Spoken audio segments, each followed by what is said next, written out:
kadang-kadang kalau ngomong perempuan agak sensitif.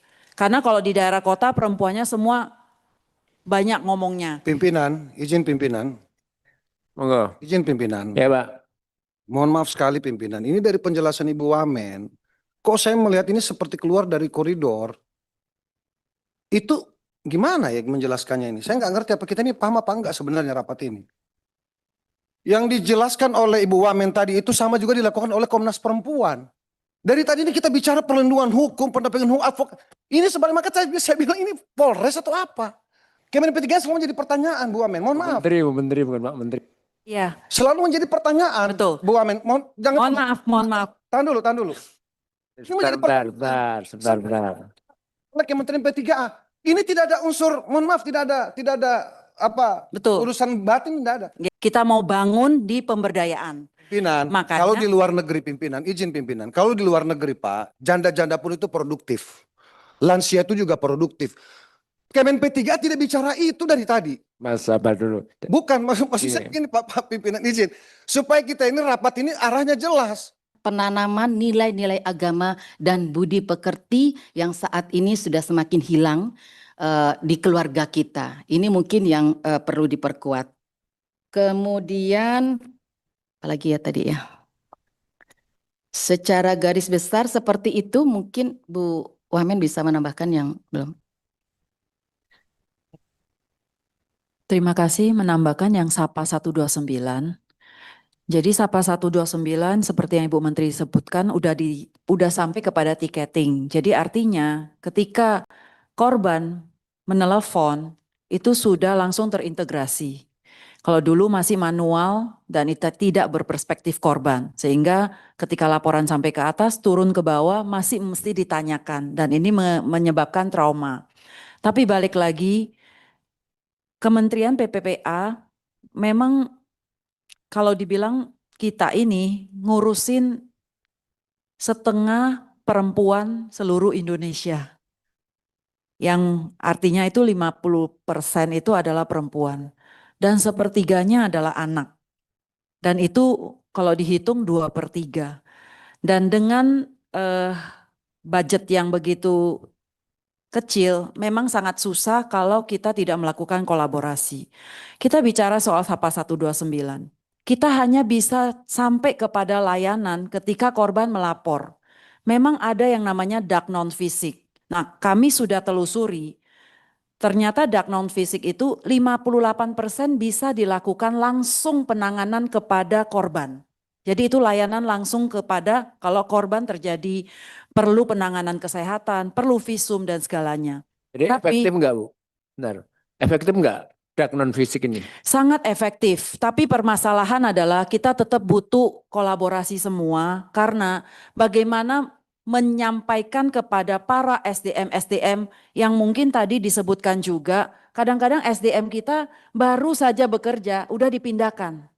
Jadi ketika kita monitoring, melatih bagaimana cara memakai dak non fisik ini mungkin udah berubah lagi. Jadi 58% bisa memakai pada penanganan kasus, 25% bisa di dalam pencegahan, dan 17% kita di dalam pengolahan data. Tapi balik lagi ketika harus, karena rentan memakai itu kan ada 2 kali pembayaran. Nah waktu angka ketika nggak keluar mungkin karena administrasi nggak bisa atau apa. Nah ini yang sebenarnya kita menemukan memang tahun ini kita perlu penguatan kembali di bagaimana menggunakan dak non fisik ini efektif. Nah untuk SAPA 129 kita hanya melakukan dari sisi korban. Kita sangat-sangat butuh penegakan hukum. Tadi yang Pak Wakil Ketua mengatakan benar, banyak sekali pelaku-pelaku yang ternyata dalam lingkup terkecil, lingkup keluarga, ada juga lingkup-lingkup kepada relasi kuasa. Nah ketika tahun lalu kita mencoba menggandeng ini sampai ke jaksa, ke hakim, ikut memonitor, kita juga nggak punya tangan. Kita hanya punya tangan sampai status di penanganan korban. Tetapi efek jera, penegakan hukum, itu sangat diperlukan polisi, jaksa, hakim mempunyai perspektif yang sama untuk mengerti balik lagi. Bagaimana kita mainstreamingkan undang-undang TPKS digunakan sebagai landasan hukum, bukan KUHP. Nah, Ketika kita bersowan ke Mahkamah Agung, ternyata dapat jawabannya begini. Mahkamah Agung tidak bisa kalau dakwaannya tidak mengacu kepada Undang-Undang TPKS, mereka tidak bisa memilih itu sebagai bahan untuk menentukan penetapan hukumnya. Akhirnya balik lagi harus jaksa dan juga polisi yang diberi perspektif penguatan Undang-Undang TPKS. Dan Undang-Undang TPKS ini kita sedang turun ke Permen untuk coba melakukan revisi di dalam modul-modul penguatan. Ada kemajuan yang sudah dilakukan karena dari tahun 2024 Polisi Kapolri sudah membuat sebuah direktorat. Jadi Direktorat Polri punya direktorat khusus untuk penanganan terhadap perempuan dan anak dan juga perdagangan orang. Dan kemarin baru di launching bersama Ibu Menteri, jadi bodinya Direktorat Polisi itu yang pusat, mereka juga perlu dana untuk menganggarkan untuk penguatan Direktorat Poldanya.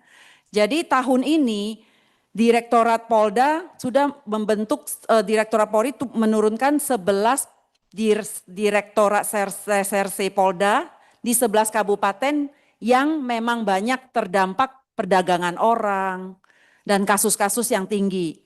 Nah, dan juga 22 Kapolres, di mana afirmatif Pak Kapolri sudah mengafirmatif bahwa direkturnya itu perempuan. Makanya kemarin itu banyak sekali para polwan kita berkumpul bersama. Tapi balik lagi, sekarang kita punya kombinasi, artinya Direktorat Polda akan dibentuk tahun ini yang akan melekat kepada UPTD. Balik lagi ini yang perlu penguatan. Penguatan apa? Perspektif memakai Undang-Undang TPKS ini. Nah balik lagi bagaimana kita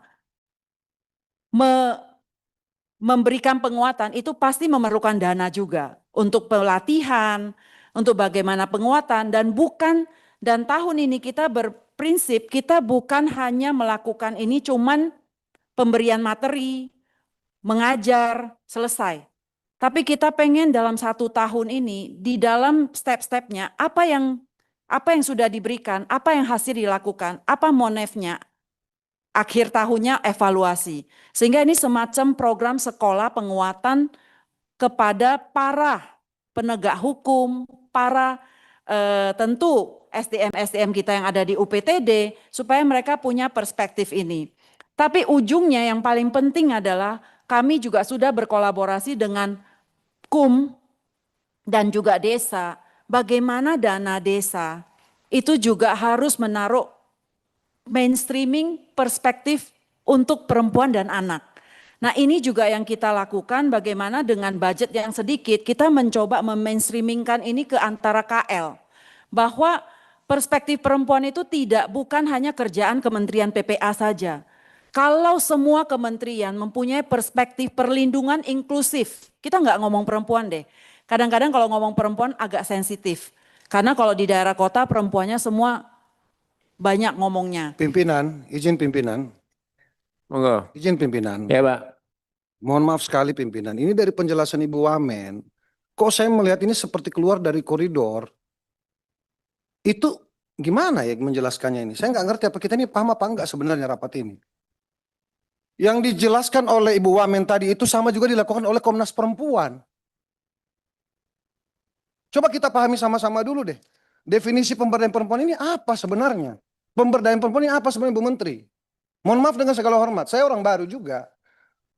Tapi bahasa Indonesia kita masih paham gitu. Dari tadi ini kita bicara perlindungan hukum, pendampingan hukum, advokat. Ini sebenarnya maka saya bilang ini Polres atau apa? Lo apa bedanya dengan Komnas Perempuan? Sama juga penegakan hak asasi manusia, penegakan hukum dan lain sebagainya. Yang saya tangkap ini pimpinan izin, yang namanya pemberdayaan perempuan ini kalau ada kelompok perempuan mau dia janda, mau lansia atau kelompok ibu rumah tangga yang kemudian pengen berusaha, kekurangan modal, tentu tidak Kemen P3A yang memberikan modal, tapi paling tidak ada koordinasi antar lembaga. Bahwa misalnya ke BUMN misalnya atau perbankan, itu langsung dilakukan oleh Kemen P3A. Di dapil kami Pak Menteri, Kemen P3A selalu jadi pertanyaan Bu Wamen, mohon maaf. Menteri bukan Pak Menteri. Iya, Selalu menjadi pertanyaan. betul. Bu Wamen, jangan Mohon maaf. tahan dulu, tahan dulu. Sebentar. Oleh Kementerian P3A, ini tidak ada unsur, mohon maaf, tidak ada apa Betul. urusan batin, tidak ada. Ya, ya. Ini menjadi pertanyaan. Dari tadi yang kita dengar ini Pak Pimpinan, soal kekerasan seksual, kekerasan rumah tangga. Loh, gimana ini? Ini jauh dari pemberdayaan, ini jadi kayak Belum selesai, kayak Pak. badan gitu loh. Belum selesai, kasih saya 5 menit. Jadi kita bicara tadi di perlindungan, karena kita kan pemberdayaan dan perlindungan, Pak. Jadi saya bicara di sisi perlindungan. Tapi tahun ini kami dari kementerian kami juga sudah mengutarakan kita tidak mau berbicara di perlindungan saja. Kita mau bangun di pemberdayaan. Pimpinan, Makanya- kalau di luar negeri pimpinan, izin pimpinan, kalau di luar negeri Pak, janda-janda pun itu produktif. Lansia itu juga produktif. Kemen P3 tidak bicara itu dari tadi. Mas sabar dulu. Bukan, maksud saya gini Pak Pimpinan izin. Supaya kita ini rapat ini arahnya jelas. Kita ini masih banyak loh, di Jakarta khususnya Pak. Banyak ini kita punya lansia-lansia tidak diproduktif Pak. Kemen P3 juga jarang sentuh kok itu. Kita bisa lihat datanya sama-sama kok. Saya kan ajak Bu Wamen waktu itu. Bu Wamen ayo dong kapan kita turun sama-sama. Kita lihat kacamata Bu Wamen yang mana, kacamata saya yang mana. Tentu saya tidak bisa lihat semua. Mungkin ada yang dilakukan oleh Bu Wamen. Tapi kan kita pengen ini searah gitu loh. Dari tadi ini soal hukum terus. Itu sudah ada tugasnya Pak. Sekarang kita kalau ada kekerasan perempuan, Pak Kapolres sudah ada itu Kanit PPA. Enggak usah Kemen P3A yang di situ. Terima kasih pimpinan. Moga Bu, lanjutkan. Terima kasih Pak. Nanti tahun ini kita jalan bareng Pak. Kasih kita kesempatan Pak. Kan kita juga baru Pak. Ibu Menteri dan Ibu Wamen ini masih baru Pak. Jadi kita masih perlu loading, kita masih perlu belajar bareng. Tapi kami mengapresiasi banget karena kami disupport sama Komisi 8.